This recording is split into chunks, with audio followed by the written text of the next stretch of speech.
Hello viewers, আসসালামু আলাইকুম। আজকে আমি আপনাদেরকে দেখাবো যদি আমরা কোনো কাস্টমার থেকে টাকা অ্যাডভান্স রিসিভ করে থাকি, সার্ভিস দেওয়ার আগেই যদি প্রোডাক্ট দেওয়ার আগেই যদি কোনো অ্যামাউন্ট রিসিভ করে থাকি তাহলে সেটা কিভাবে রেকর্ড করব। আমরা তো ক্রেডিট সেলস রেকর্ড করতে পারবো, ক্যাশ সেলস রেকর্ড করতে পারবো, বাট অ্যাডভান্স পেমেন্ট যদি পাই সেটা কিভাবে রেকর্ড করব। দেখুন, অ্যাডভান্স পেমেন্ট রিসিভ করার জন্য আমাদেরকে যেভাবে যেতে হবে, আমরা সরাসরি এখানে প্লাসে ক্লিক করে রিসিভ পেমেন্টে যাব। বাট আমরা রিসিভ পেমেন্ট করেছি ইনভয়েসের এগেইনস্টে। আমরা যখন ইনভয়েস থাকে ইনভয়েসের এগেইনস্টে আমরা রিসিভ পেমেন্টে ক্লিক করে টাকা রিসিভ করতে পারি। বাট আজকে আমি দেখাচ্ছি কিভাবে অ্যাডভান্স রিসিভ করব। এটা খুবই উল্টা মনে হচ্ছে শুনতে, কারণ রিসিভ পেমেন্টটা আসলে অ্যাকচুয়ালি আসে কিন্তু ইনভয়েস করার পরে। ইনভয়েস করলে ওই ইনভয়েস থেকে আমরা টাকাটা রিসিভ করে থাকি, বাট এখানে আমরা কোনো ইনভয়েস করা ছাড়াই অ্যাডভান্স টাকা রিসিভ করে ফেললাম। It's kind of irregular transaction. Normally আগে পেমেন্ট রিসিভ করার ব্যাপারটা কম হয়। সো আমরা সরাসরি রিসিভ পেমেন্টে যাব। সাপোজ একটা কাস্টমার দিলাম, যার এগেনস্টে কোনো জর্জ, ওর এগেনস্ট ও হয়তো আমাদের কাস্টমার এবং ওর এগেনস্টে কোনো একটা ইনভয়েস করা আছে। আমরা এমন একটা কাস্টমার বের করি যার এগেনস্টে কোনো ইনভয়েস করা নেই। লিও, তার এগেনস্টও করা আছে। সাপোজ আমরা একটা কাস্টমার ক্রিয়েট করি যেটার এগেনস্টে কোনো ইনভয়েস করা নেই, কারণ আমাদের নামগুলো মিলে যাচ্ছে এখানে।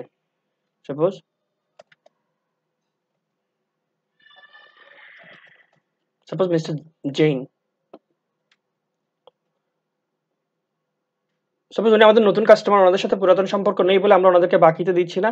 রেদার আমরা উনি যে প্রোডাক্টটা চেয়েছে এটা আমাদের নেই, আমরা এনে দিব, বাট উনি চাচ্ছে কি অ্যাডভান্স করবে, বা আমাদের একটা কন্ডিশন হচ্ছে কিছু অ্যাডভান্স করে যেতে। সো উনি অ্যাডভান্স পেমেন্ট দিবে এখন আমাদেরকে। এখন দেখুন, mister Jain's payment does not have an open invoice to go with it. এই মিস্টার জেইনকে, এই কাস্টমারকে চার্জ করার জন্য আমাদের কোনো ইনভয়েস ওপেন নাই। কুইকবুক বলছে কি আমরা তো ইউজুয়ালি ওপেন ইনভয়েসের এগেনস্টেই রিসিভ পেমেন্ট দিই, কিন্তু এখানে আমাদের কোনো ওপেন ইনভয়েস নেই। No issue. আমরা যদি করতে চাই তাহলে আমরা কি করব, কত তারিখে দিচ্ছে। সাপোজ উনি পেমেন্টটা দিচ্ছে আমাদেরকে। আচ্ছা, আগে একটু ব্যালেন্স শিটে যাই, আমাদের অ্যাকাউন্ট রিসিভেবলের অবস্থাটা দেখি।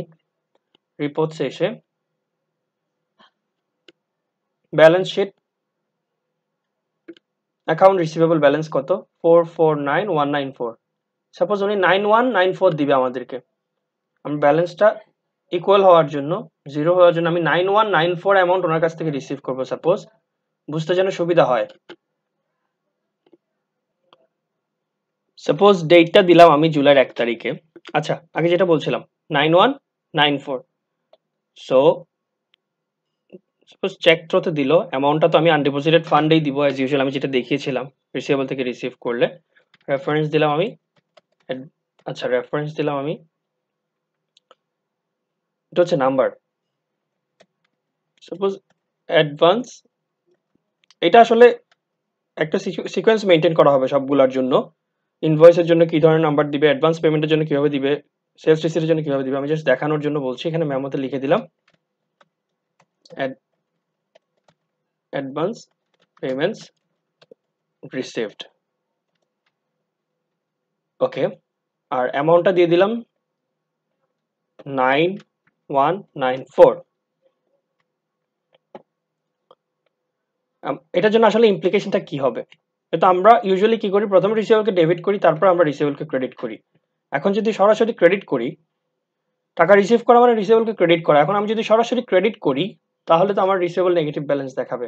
এটা তো অ্যাকচুয়ালি আমার লায়াবিলিটি, এটা সেলসে যাওয়ার কথা না। সো অ্যাজ ইউজুয়াল এটা সেলসে যাবে না, এটা কোথায় যাবে আমি একটু সেভ করে দেখাই। আমি এখানে কোনো যেহেতু ইনভয়েস নাই, আমি এখানে ডিসক্রিপশন আর কিছু অ্যাড করছি না, অ্যাডভান্স পেমেন্ট রিসিভ করছি, সেভ এন্ড ক্লোজ দিলাম। So will save this payment as a credit to your customer since you didn't select an invoice. দেখুন আর কি বলছে, if you want to record a payment without an invoice use a sales receipt. দেখুন আমরা যদি, ওরা বলছে আমি যদি ক্যাশ রিসিভ করি তাহলে সেলস রিসিট ইউজ করতে, কিন্তু সেলস রিসিট যখন আমরা ইউজ করি তখনও কিন্তু আমরা প্রোডাক্টটা দিয়ে ফেলি, অর্থাৎ এটা ক্যাশ সেলস ছিল, কিন্তু এটা হচ্ছে অ্যাডভান্স পেমেন্ট, এটা ক্যাশ সেলস না। আচ্ছা, আমি সেভিংস ক্রেডিট দিলাম। দেওয়ার পর আমি একটা আমার অ্যাকাউন্ট রিসিভেবলের ব্যালেন্সটা দেখবো। ব্যালেন্স শিটে এসে আমি একটু রিফ্রেশ করছি।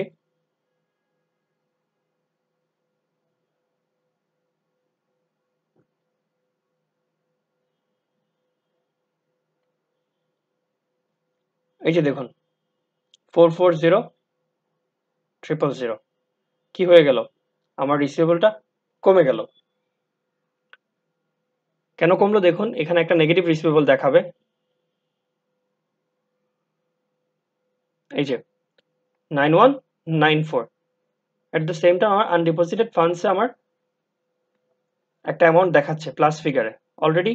এখন হয়তো অনেকের মনে হতে পারে আমার রিসিভেবল এখন ক্রেডিট হলো, পরে টাকা পেলে ডেবিট হবে, অ্যাজ এ রেজাল্ট আমার নেট ইম্প্যাক্ট জিরো। কিন্তু এভাবে এভাবে আমরা চিন্তা করব না, আমরা চিন্তা করব হচ্ছে আমাদের তো ডেবিট সাইড দুইবার বাড়লো, তখন তখন আরো একবার বাড়বে ডেবিট সাইড। এখন অলরেডি ডেবিট সাইড কিন্তু আমাদের একবার বেড়েছে, আমাদের একটা আনডিপোজিটেড ফান্ডস আমরা দিয়েছি ইনভয়েস করার সময়। সো আমরা যখন আনডিপোজিটেড ফান্ডসটা দেখবো ওখানেও কিন্তু 9194 আমাদের বেড়ে যাওয়ার কথা। একটু দেখি, এই যে দেখুন 9194 আমাদের ডেবিট হয়েছে। সো অ্যাজ এ রেজাল্ট আমাদের কিন্তু এখন এখন অলরেডি ডেবিটে একবার আছে টাকাটা, আমরা ডেবিটে একবার পেয়েছি, ডেবিট থেকে মাইনাস দেখাচ্ছে, পরে আবার ডেবিটে প্লাস দেখাবো। সো একবার মাইনাস একবার প্লাস, এখন নেগেটিভ ইম্প্যাক্ট দেখাচ্ছে, সরি এখন জিরো ইম্প্যাক্ট দেখাচ্ছে। বাট যখন পরবর্তীতে আমি অ্যামাউন্টটা পেজ সরি আমি সেলসটা করে ফেলবো তখন আমি রিসিভেবলকে ডেবিট করে দিব। এখনো পর্যন্ত এটা আমার রিসিভেবল ক্রেডিট হিসেবে আছে, অ্যামাউন্ট তো অলরেডি পেয়ে গেলাম এবং রিসিভেবল ক্রেডিট হিসেবে আছে, আনডিপোজিটেড ফান্ডে প্লাস হয়ে গেল। এরপরে যখন আমার সেলসটা রেকর্ড করব অর্থাৎ প্রোডাক্টটা দিব তখন আমি যেটা করব সেটা হচ্ছে অ্যাকাউন্ট রিসিভেবল ডেবিট আর সেলস ক্রেডিট। এটা কাইন্ড অফ আনআর্নড রেভিনিউর মতো, এটা আনআর্নড রেভিনিউতে থাকতে পারে ক্রেডিট সাইডে, অথবা অ্যাকাউন্ট রিসিভেবলকে এভাবে কুইক বুক নেগেটিভ করে দেখাবে, পরবর্তীতে যখন ওর এগেইনস্টে ইনভয়েস ক্রিয়েট করা হবে তখন ওকে ডেবিট করা হবে। As a result account receivable একবার ডেবিট হয়ে একবার ক্রেডিট হয়ে গেল, আর সেলস তো ক্রেডিট থাকবে তখন। আর এখন অলরেডি আনডিপোজিটেড ফান্ড ডেবিট হয়ে গেল, নেট ইম্প্যাক্ট আমাদের সেলসটা রেকর্ড হবে এবং অ্যাডভান্স পেমেন্ট যে রিসিভ করলাম ওইটা আমরা এইভাবে ট্রেক রাখতে পারি। সো আমাদের যদি জেইনের সাথে কোনো কিছু থেকে থাকতো আগে থেকে ব্যালেন্স, ওই ব্যালেন্সটা এত অ্যামাউন্টের জন্য কমে যাবে, অথবা আমাদের টোটাল রিসিভেবল অ্যামাউন্ট এখন এত অ্যামাউন্টের জন্য কম দেখাবে, 9194 এর জন্য রিসিভেবল কম দেখাচ্ছে, পরবর্তীতে জিনিসটা অ্যাডজাস্ট হয়ে যাবে এবং এভাবে আমরা একটা advance payment from customer receive করতে পারি। আশা করি সবাই বুঝেছেন। আজ এটুকুই।